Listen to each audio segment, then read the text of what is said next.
कहानी की शुरुआत होती है एंगस नाम के एक लड़के से, जिसे उसकी माँ ने समुद्र में तैरने भेजा था। लेकिन उसने समुद्र किनारे चुपचाप बैठकर समय गुजारने का फैसला किया। तभी अचानक उसकी नजर पानी में डूबे एक बड़े से अंडे पर पड़ी, तो उसने अंडे को पानी से बाहर निकाल लिया। वो उसे गौर से देख ही रहा था कि तभी उसकी माँ ने वहाँ आकर उसे घर वापस चलने को कहा। तब एंगस ने तुरंत उस अंडे को अपनी बाल्टी में छुपा दिया और अपनी माँ एनी के साथ चल दिया। एनी उस पर गुस्सा हो रही थी क्योंकि एंगस ने तैरना तो दूर पानी में उतरने की कोशिश भी नहीं की। पूरा सूखा पड़ा है तू कुत्ते, जो बोलती हूँ वो करियो मत। खैर एंगस ने कुछ नहीं कहा और जैसे ही वो घर पहुँचे तो वो सीधा वर्कशॉप में घुस गया। जल्द ही उसकी बहन क्रिस्टी घर वापस आई और उसने एनी से पूछा कि आज एंगस ने समुद्र पर क्या किया। तो एनी ने उसे भी बता दिया कि हमेशा की तरह अकेला बैठा रहा और क्या किया। वहीं दूसरी ओर एंगस वर्कशॉप में अपना सामान रख रहा था। ये वर्कशॉप असल में उसके पिता चार्ली की हुआ करती थी। चार्ली इस वक्त फौज में भर्ती होकर अपने देश के लिए युद्ध लड़ रहा था। एंगस अपने पिता को याद करते हुए उनकी तस्वीर देखने लगा और फिर उसने कैलेंडर में देखा कि चार्ली घर वापस कब आएगा। इसके बाद उसने समुद्र में मिला वो अंडा निकाला और उसे धोकर उसकी ऊपरी परत उतार दी। उसमें से चमकदार नीला रंग देखकर उसे काफी हैरानी हुई। इससे पहले कि वो अंडा टूटता, एनी ने उसे आवाज देकर बुला लिया, तो उसे अंडे को वहीं छोड़कर घर की ओर भागना पड़ा। उस रात अचानक जोरदार बारिश होने लगी, तो एंगस डर गया कि शायद वो अंडा वर्कशॉप में सुरक्षित नहीं है। वो तुरंत बारिश में भागता हुआ वर्कशॉप में जा पहुंचा, लेकिन अंडा तो पहले ही टूट चुका था। उसने आसपास देखा कि अंडे में से क्या निकला, तो उसे एक अजीबोगरीब जानवर दिखाई दिया। उसने जानवर के करीब जाकर उसे छूने की कोशिश की, तो जानवर उसे काटने को आया। तब एंगस को एहसास हुआ कि शायद इसे भूख लगी है। अब वो फटाफट उसके लिए कुछ खाने को लेने गया, जिसके बाद वो जानवर थोड़ा शांत हुआ। अब एंगस उसे प्यार से खाना खिला रहा था, तो एनी ने एक बार फिर उसे आवाज देना शुरू कर दिया, जिसके बाद बेचारे एंगस को ना चाहते हुए भी वापस जाकर सोना पड़ा। फिर अगली सुबह एंगस की आंख खुली तो उसने देखा कि फौजियों की एक टोली उनके घर आ पहुंची थी। वो एनी और क्रिस्टी के साथ उनसे मिलने गया तो उनकी मुलाकात कैप्टन हैमिल्टन से हुई। हैमिल्टन ने कहा कि खबरों के मुताबिक दुश्मन फौजी समुद्र के रास्ते देश में घुसपैठ करने की कोशिश कर सकते हैं, इसलिए उसकी फौजियों की टीम उनके घर पर ही रुककर दुश्मन से मुकाबले की तैयारी करेगी। इसके बाद उसके फौजी घर में सामान लाकर अपने काम की जगह बनाने में जुट गए। तब एनी ने क्रिस्टी और एंगस को अपने कमरे में वापस जाने को कहा। खैर बाद में एंगस लाइब्रेरी गया ताकि वो इस अजीबोगरीब जानवर के बारे में कोई किताब ढूंढ सके। जैसे ही उसे किताब मिली तो वो सीधा वर्कशॉप पहुंचा, लेकिन वहाँ सब कुछ उथल पुथल हो चुका था और वो जानवर चार्ली के जूते चबाने की कोशिश कर रहा था। एंगस समझ गया कि उसे भूख लगी है, इसीलिए वो किचन में खाना लेने गया, लेकिन वहाँ उसे फौजियों के बावर्ची सार्जेंट स्ट्रंक ने रोक दिया और कहा कि उसे यहाँ आने की इजाजत नहीं है। एंगस ने कहा उसे थोड़ा खाना चाहिए, लेकिन स्ट्रंक ने उस पर ध्यान नहीं दिया। फिर एंगस ने उससे पूछा कि क्या वो किचन का कूड़ा फेंकने जा सकता है। ये सुनकर श्रंक तुरंत राजी हो गया और फिर एंगस ने अपने नए दोस्त को रसोई का बचा खुचा सारा खाना खिला दिया। उसे खाते हुए देखकर एंगस को बेहद खुशी हुई और उसने इस जानवर का नाम क्रूसो रखा। इसके बाद उसने इस जानवर के बारे में पढ़ना शुरू किया, लेकिन उसे कोई खास जानकारी नहीं मिल पाई। कुछ ही देर में क्रूसो सारा खाना चट कर गया, तो एंगस ने कूड़ेदान को पानी से भर दिया ताकि क्रूसो उसमें मजे से तैर सके। वहीं दूसरी ओर हैमिल्टन अपने आदमियों को दुश्मनों के हमले के लिए तैयार कर रहा था। वो चाहता था कि वो हर पल हमले का सामना करने के लिए तैयार रहें। उधर एंगस क्रूसो को वर्कशॉप में अकेला छोड़कर वापस आ गया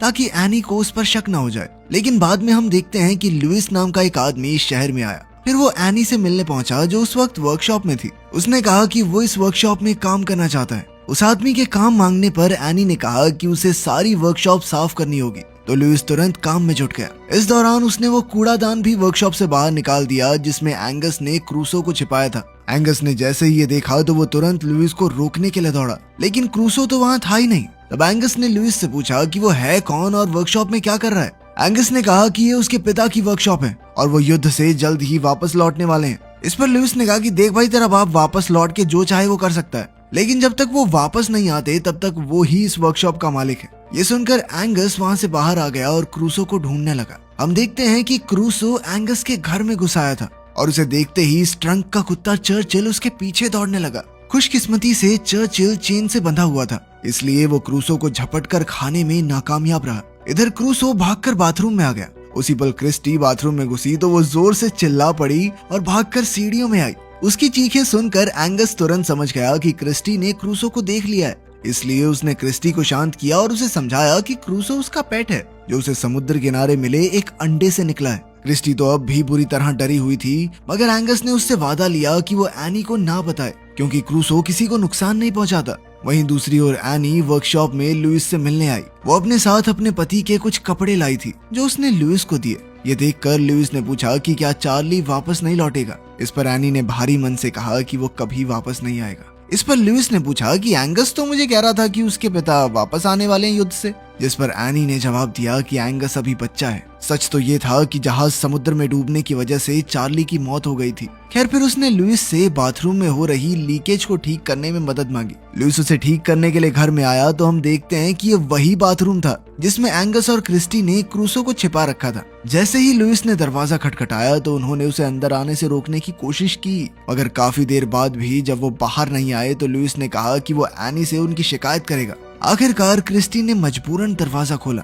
लुइस ने अंदर आकर कहा कि वो लीकेज ठीक करने आया है, पर तभी अचानक उसकी नजर क्रूसो पर पड़ी तो वो बुरी तरह डर गया। उसने घबराकर पूछा कि ये क्या है, तो एंगस ने उसे क्रूसो की पूरी कहानी सुनाई। लुइस ने हैरानी से उसे देखते हुए छूने की कोशिश की तो अचानक क्रूसो उसे काटने को आया। खैर फिर लुइस ने कहा कि क्रूसो बिल्कुल एक समुद्री घोड़े की तरह दिखता है। समुद्री घोड़ा दुनिया में सबसे दुर्लभ जानवरों में से एक है। कहा जाता है कि धरती पर एक वक्त पर सिर्फ एक ही समुद्री घोड़ा होता है। एक समुद्री घोड़े के मर जाने के बाद एक नया अंडा टूटता है जिसमें से नया घोड़ा फिर से जन्म लेगा। फिर लुइस ने उन्हें समुद्री घोड़े की जादुई शक्तियों के बारे में बताया, पर तभी अचानक एनी ने दरवाजा खटखटाया। अब एंगस ने क्रूसो को छिपाने में लुइस की मदद मांगी, क्योंकि एनी कभी उसे घर में रखने की इजाजत नहीं देगी। जिसके बाद लुइस उसकी मदद करने को राजी हो गया। फिर जैसे ही एनी अंदर आई तो उसे क्रूसो दिखाई नहीं दिया। हालांकि क्रूसो झांक कर बाहर देख रहा था, मगर लुइस ने जैसे तैसे मामला संभाल लिया। इसके बाद एनी बाहर आई तो उसकी मुलाकात हैमिल्टन से हुई। उसने एनी को फौजियों के होने वाले डिनर में शामिल होने का न्योता दिया। बाद में उस रात लुइस ने एंगस से कहा कि उन्हें क्रूसो को वापस समुद्र में छोड़ आना चाहिए, क्योंकि वही उसका असली घर है। लेकिन एंगस इसके लिए हरगिज राजी नहीं था। उसने कहा कि क्रूसो की असली जगह सिर्फ मेरे साथ ही है। जल्द ही घर पर फौजियों का डिनर शुरू हो गया। तब एंगस को क्रूसो को बाथरूम में छोड़कर किसी काम से जाना पड़ा और वो गलती से दरवाजा बंद करना भूल गया। मौके का फायदा उठाकर क्रूसो एक बार फिर से भाग निकला। उधर स्ट्रंग के कुत्ते चर्चिल को क्रूसो की सुगंध आ गई तो वो पागलों की तरह उसे ढूंढने लगा। जैसे ही उसे क्रूसो दिखाई दिया तो वो पूरे घर में उसका पीछा करने लगा। इसी दौरान वो डिनर टेबल पर चढ़ गए और सारा डिनर बर्बाद हो गया। हालांकि बाकी सबको सिर्फ चर्चिल ही दिखाई दिया। बेचारे चर्चिल की बढ़िया कुटाई होगी आज। इधर क्रूसो दौड़कर सीधा बाहर के फवारे में कूद गया, जहां उसे खाने को कई मछलियां भी मिल गई। उधर एंगस चारों तरफ क्रूसो को ढूंढ रहा था। तभी लुइस ने उसे घर वापस जाने को कहा, क्योंकि डाइनिंग टेबल पर जो हुआ उस वजह से एनी काफी परेशान थी। लुइस ने उसे भरोसा दिलाया कि वो क्रूसो को ढूंढकर सही सलामत घर वापस ले आएगा। तब एंगस वापस घर चला गया और काफी ढूंढने के बाद लुइस को फवारे के पास क्रूसो मिल गया, लेकिन अब वो पहले से काफी बड़ा हो चुका था। लुइस तुरंत एंगस को बुलाकर लाया और जब एंगस ने क्रूसो को देखा तो वो भी समझ गया कि अब क्रूसो को वापस समुद्र में छोड़कर आने का समय आ चुका है। फिर उन्होंने क्रूसो को ट्रक के पीछे डाला और समुद्र की ओर निकल पड़े। खैर जल्द ही वो समुद्र किनारे पहुंच गए और आखिरकार उन्होंने क्रूसो को पानी में छोड़ दिया। क्रूसो से जुदा होकर एंगस बेहद उदास था, मगर उसके पास दूसरा कोई चारा भी तो नहीं था। इसीलिए उसने क्रूसो को जाने देने का फैसला किया। फिर अगले दिन हम जिमी नाम के एक आदमी को देखते हैं, जो अपने दोस्त ह्यू के साथ समुद्र में मछली पकड़ने गया था। अचानक ह्यू को लगा कि उनकी तार में कोई बड़ी मछली फंसी है, पर जैसे ही उन्होंने तार खींची तो उनकी कश्ती पानी में धंसने लगी। तभी अचानक भारी भरकम क्रूसो उनके सामने आ गया, जिसे देखते ही उन दोनों के होश उड़ गए। लेकिन ह्यू अब भी इस जानवर को पकड़ना चाहता था, क्योंकि इसके बदले में वो लाखों रुपए कमाकर माला माल हो सकते थे। जिमी इससे सहमत नहीं था और इधर क्रूसो उन्हें घसीटकर किनारे से दूर ले जाने लगा। आखिरकार जिमी ने तार काटकर अपनी जान बचाई और तब उन्होंने एक बार फिर क्रूसो को देखा। उन्हें अपनी आंखों पर यकीन ही नहीं हो रहा था, क्योंकि ऐसे अजीबोगरीब जानवर को ना तो उन्होंने कभी देखा ना उसके बारे में कुछ सुना। वहीं दूसरी ओर हैमिल्टन ने एंगस से कहा कि उसकी मां चाहती है कि वो अभी से फौज में भर्ती होने की ट्रेनिंग शुरू कर दे, जिसके बाद एंगस फौजियों की उनके काम में मदद करने लगा। लेकिन कुछ ही दिनों में वो इस सब से बोर हो गया। एक दिन वो कैप्टन हैमिल्टन से आंख बचाकर समुद्र की ओर भाग गया। उसने क्रूसो को बहुत आवाजें दी, मगर वो कहीं दिखाई नहीं दिया। तब वो एक कश्ती में बैठकर खुद उसे ढूंढने निकल पड़ा। कुछ ही देर में क्रूसो पानी से निकलकर उसके सामने आया और उसका इतना बड़ा रूप देखकर एंगस हैरान रह गया। इसके बाद वो कूदकर अपने इस खास दोस्त की पीठ पर बैठ गया। हालांकि वो काफी ज्यादा डरा हुआ था, पर क्रूसो ने उसे समुद्र की सैर करवाई, जिसमें उसे बहुत मजा आया। जब क्रूसो एंगस को किनारे पर वापस छोड़ने आया तो उस वक्त स्ट्रंक का कुत्ता चर्चिल भी वहाँ मौजूद था और उसे क्रूसो की सुगंध आ गई। स्ट्रंक भी चर्चिल के साथ ही था, इसलिए जब चर्चिल किनारे की ओर भागा तो वो भी वहाँ पहुँच गया। उसने क्रूसो जैसे बड़े अजीबोगरीब जानवर को पहले कभी नहीं देखा था। वो चाहकर भी अपनी आंखों पर यकीन नहीं कर पा रहा था। इधर रात को एंगस ने क्रिस्टी और लुइस को अपनी समुद्र की सैर के बारे में बताया, जिसे सुनकर वो दोनों काफी खुश हुए। वहीं बाहर से एनी ने उन्हें हंसते हुए देखा और वो वापस जाने लगी। तभी लुइस ने उसे देख लिया और वो भी उसके पीछे गया। तब एनी ने लुइस का शुक्रिया अदा किया, क्योंकि आज उसकी वजह से उसने अपने बच्चों को इतने समय बाद खुलकर हंसते हुए देखा। इस पर लुइस ने हंसकर उसकी बात को टाल दिया। वहीं दूसरी ओर हम देखते हैं कि जिमी ने जॉक नाम के एक रिपोर्टर को समुद्र में मिले उस अजीबोगरीब जानवर के बारे में बताया। इसके बारे में सुनकर जॉक ने सोचा कि इसके जरिए वो शहर में इन्वेस्टर्स को ला सकता है, क्योंकि टूरिस्ट को ऐसे अनोखे जानवर देखने में दिलचस्पी होगी। मगर ह्यू ने कहा कि शहर जैसा है वैसा ही ठीक है। लेकिन जॉक का कहना था कि अगर समुद्र में कोई खतरनाक जानवर है तो आम लोगों को इसके बारे में पता होना चाहिए, उनको जानने का पूरा हक है। उधर अगले दिन हैमिल्टन एनी और उसके बच्चों को एक पहाड़ी की चोटी पर लेकर आया ताकि वो उन्हें अपनी फौज की तैयारी दिखा सके। वो उन्हें दुश्मनों के खिलाफ इस्तेमाल होने वाले हथियारों का नमूना दिखाना चाहता था। अब कैप्टन ने अपने आदमियों को पानी में छुपे दुश्मनों पर हमला करने का नमूना पेश करने को कहा। ये सुनकर एंगस को एहसास हुआ कि इससे क्रूसो की जान को खतरा हो सकता है, इसलिए उसने एनी से मिन्नतें की ताकि वो फौजियों को रोक सके। एनी को समझ नहीं आ रहा था कि वो क्या कह रहा है और उसने एंगस को चुपचाप खड़े रहने को कहा। तब क्रिस्टी ने एनी से कहा कि एंगस सच कह रहा है, मगर एनी ने उसकी बात भी नहीं मानी। इधर फौजियों ने पानी में हमला करना शुरू कर दिया और उधर क्रूसो बुरी तरह डर गया। वो बहुत मुश्किल से इन जानलेवा हमलों से बचने की कोशिश कर रहा था। उधर जिमी और जॉक आज क्रूसो की तस्वीर लेने के लिए समुद्र किनारे पहुंचे हुए थे, मगर वो क्रूसो की एक भी झलक ना पा सके। तब उन्होंने क्रूसो का नकली पुतला बनाकर तस्वीर खींच ली और अगले दिन के अखबार में भी छाप दी। कुछ दिन बाद जब श्रंक ने अखबार पढ़ा तो उसे याद आया कि वो वही भयानक जानवर है जिसे उसने समुद्र किनारे देखा था। तब श्रंक और बाकी कुछ फौजियों ने मिलकर क्रूसो को ढूंढ निकालने का फैसला किया। उस रात क्रिस्टी एंगस के कमरे में गई और फिर वो दोनों लुइस के साथ घर से भाग निकले ताकि वो देख सकें कि क्रूसो सही सलामत तो है। जैसे ही वो समुद्र किनारे पहुंचे तो एंगस ने क्रूसो को आवाज दी। पहले तो क्रूसो बाहर नहीं आया, मगर जब वो आया तो जंगली और बेकाबू सा हो चुका था। उसने एंगस को भी नहीं पहचाना और उसे खाने की कोशिश की। ये देखकर एंगस और लुइस हैरान रह गए, क्योंकि उन्हें समझ नहीं आ रहा था कि ये सब क्या हो रहा है। जल्द ही क्रूसो वापस पानी में चला गया और तब एंगस ने इस सब का इल्जाम लुइस पर लगाया, क्योंकि उसके कहने पर ही उन्होंने क्रूसो को समुद्र में छोड़ा था। इधर स्ट्रंक और उसके साथी फौजी अपनी कश्ती में क्रूसो की खोज में लगे थे। आज वो क्रूसो को जान से मारने के इरादे से आए थे। जैसे ही वो किनारे के करीब पहुंचे तो उन्हें चर्चिल के भौंकने की आवाज सुनाई दी। स्ट्रंक समझ गया कि जरूर चर्चिल ने कुछ देखा है, इसीलिए उसने कश्ती को आवाज की दिशा में ले जाने का आदेश दिया।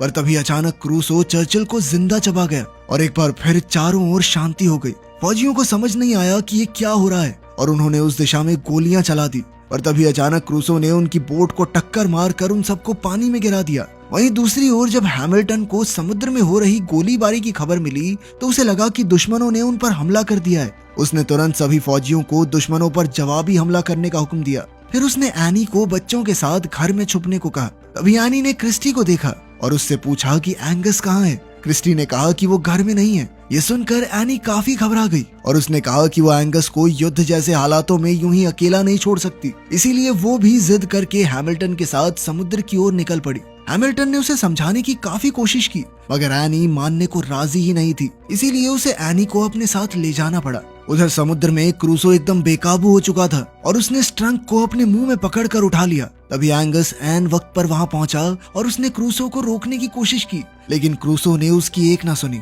अब एंगस उसके करीब जाने के लिए पानी में उतर गया, पर अचानक उसका पैर फिसल गया और वो डूबने लगा। ये देखते ही क्रूसो ने स्ट्रंक को छोड़ दिया और एंगस की जान बचाने आ गया। वो तुरंत एंगस को किनारे तक ले आया, मगर अब एंगस बेहोश हो चुका था। लुइस और क्रूसो ने उसे होश में लाने की बहुत कोशिश की, मगर उसके शरीर में कोई हलचल नहीं थी। खैर, उन्होंने हिम्मत नहीं हारी और आखिरकार एंगस को होश आ ही गया। अब वो क्रूसो को पहले जैसा देखकर बेहद खुश था। उधर कैप्टन हैमिल्टन को खबर मिली कि उन्हें दुश्मनों की कश्तियों का कोई सुराग नहीं मिला, पर फिर भी उसने फौजियों को पानी में हमला करते रहने को कहा। जल्द ही वो भी समुद्र किनारे पहुंच गया, पर उसी समय क्रूसो फिर से पानी में छुप गया। एनी दौड़कर अपने बेटे एंगस के पास गई और वो उसे सही सलामत देखकर बहुत खुश थी। एंगस ने उसे क्रूसो के बारे में सब कुछ समझाने की कोशिश की, पर अब एनी को गुस्सा आ गया और उसने एंगस को अपनी ख्याली दुनिया से बाहर आने को कहा। पर उसी समय क्रूसो पानी से बाहर आ गया और आखिरकार एनी को एहसास हुआ कि एंगस सब कुछ सच ही बता रहा था। हैमिल्टन भी इतने विशालकाय जानवर को देखकर हक्का बक्का रह गया, लेकिन तभी अचानक हैमिल्टन के हुक्म के मुताबिक फौजियों ने पानी में हमला शुरू कर दिया। तो एंगस क्रूसो की पीठ पर बैठ गया ताकि वो उसे रास्ता दिखाकर फौजियों से दूर ले जा सके।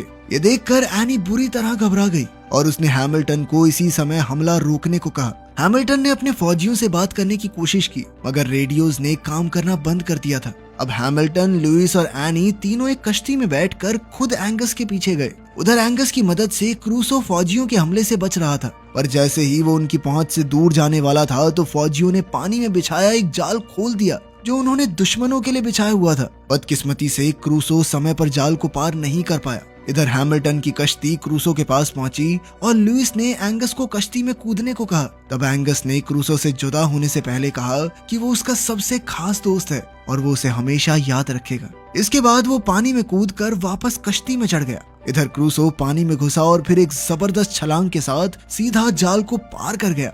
ये देखकर एंगस और उसके बाकी साथी खुशी से झूम उठे, क्योंकि अब क्रूसो फौजियों के हमले से दूर होकर सुरक्षित था। तो आपको ये कहानी सच में अच्छी लगी या थोड़ी सी बच्चों वाली लगी? कमेंट्स में जरूर बताना यार, ताकि आगे से हम आपके लिए और बेहतर मूवीज ला सके।